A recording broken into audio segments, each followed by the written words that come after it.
In fifth-generation form, Land Rover's Discovery continues to offer the toughest, the most practical and the most capable choice in the large SUV sector. Structurally this time round, much has been borrowed from larger Range Rover models, along with fresh engine options and more sophisticated media connectivity. The Discovery, though, continues to have its own authentic appeal. In many ways, it's the ultimate expression of the Land Rover brand. There's nothing quite like a Land Rover Discovery, and not much comes close to matching the sheer capability of this fifth generation version. But from behind the wheel you get a great view of the road ahead and a real feeling of control that on tarmac you can properly exploit this time around. That's thanks to significantly improved levels of agility. That's been made possible by the installation of the aluminium monocoque chassis that the engineers have borrowed from the company's two largest Range Rover models. This has enabled the brand to offer the option of a smaller 240 bhp 4-cylinder 2-litre diesel engine this time around, and that's equipped. The entry-level variant in the Mark V Discovery range is a massive 480 kilos lighter than the base derivative in the previous model lineup. Despite that, though, this SUV remains a significantly heavy thing, with most variants weighing in at well over the 2.2-tonne mark, particularly those that are fitted with the 258 bhp 3-litre TD6 6-cylinder diesel that most people would choose, and that's what we're trying here. There is also a 340 bhp 3-litre supercharged 6-cylinder SI6 petrol option if you want it. All Discoveries come with smooth 8-speed automatic transmission, air suspension and a twin-speed gearbox with a low range setting for really tough off-road work. Now, should you venture onto those challenging trails, you'll be glad of the terrain response system. It'll allow you to set the car up specifically for the ground that you'll be covering. An optional Capability Plus pack upgrades that setup to even more capable Terrain Response 2 status and adds in an active rear-locking differential and the brand's clever all-terrain progress control system. That's essentially a low-speed cruise control system for off-piste driving. Land Rover says that, so equipped, this Discovery is the most capable 4x4 it's ever made. Most owners, though, will be more interested in a 3.5-tonne braked towing capability that's massively greater than direct rivals can offer.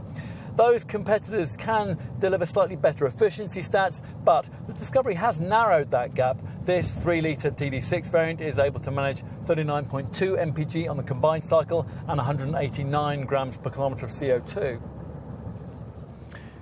So, what do you think? No, it doesn't look like the kind of Discovery you're probably used to seeing. It was never going to. The square, quite utilitarian-looking previous generation designs in this model line hardly ever featured on the wish lists of customers buying sleeker, if less capable, 7-seat large SUVs like Audi's Q7 and Volvo's XC90. Going forward, Land Rover needed to change that. So, Chief Designer Jerry McGovern and his styling team took a clean sheet approach and set out to do something different. Or quite different anyway. The front end is very much a development of the look that we're already familiar with from the smaller Discovery Sport model. Plus, there's a traditional Land Rover clamshell bonnet, and the stepped roofline and the prominent rear C-pillar are both apparently inspired by Discoveries of the past. Time to take a seat inside. And once you're installed in the driver's chair, you get a commanding view of the road ahead that locates your eye line several inches above where it would be in a German rival. In that respect, this car is similar to its Range Rover Sport showroom stablemate, but this cabin, quite intentionally, lacks the purposeful driver positioning of that car and also some of the sheer indulgence of its fixtures and fittings. Now, that is not to say that it can't be very smart indeed. Certainly is in this top-trimmed variant with Windsor leather upholstery that's extended into the doors and onto a dashboard featuring polished oak veneer.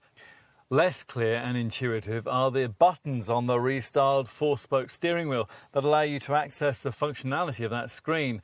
you're going to need to spend some time with your nose buried in the instruction manual to figure out both these and also the new in-control infotainment system, and that's accessed by a centre dash monitor that can be either 8 inches in size or, as here, provided in more sophisticated 10-inch in-control Pro form.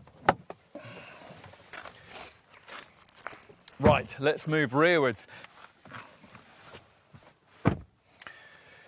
Now, although this middle compartment can't quite match the roomy feel that you get in a rival Volvo XC90, there is 960mm of legroom, so it's significantly more spacious than a longer Audi Q7 can manage to be. Each seat can slide back and forth, and you can recline the backrests too. And that adjustment is electrically powered, providing you choose one of the plusher HSE variants.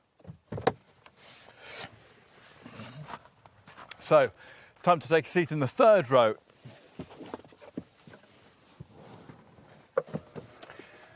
Our space here is really very good by class standards, this being one of the only large 7-seat SUVs that really can take 2 fully sized adults across the back here with any real degree of comfort.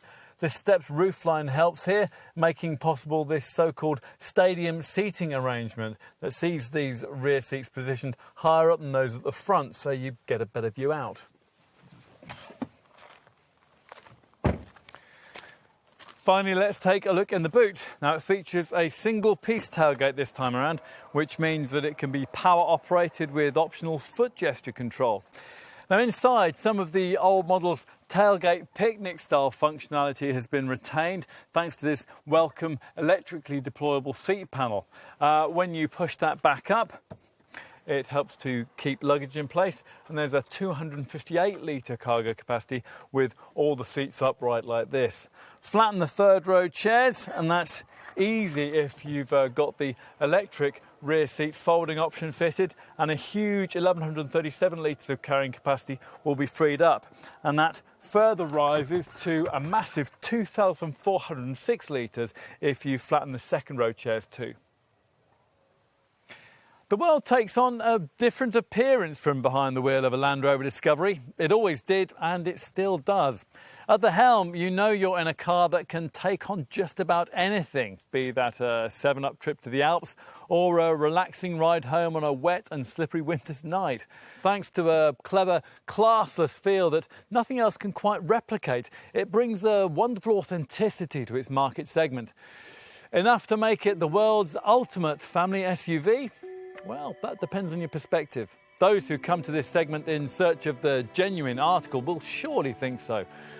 One thing for certain though, there's nothing else quite like it.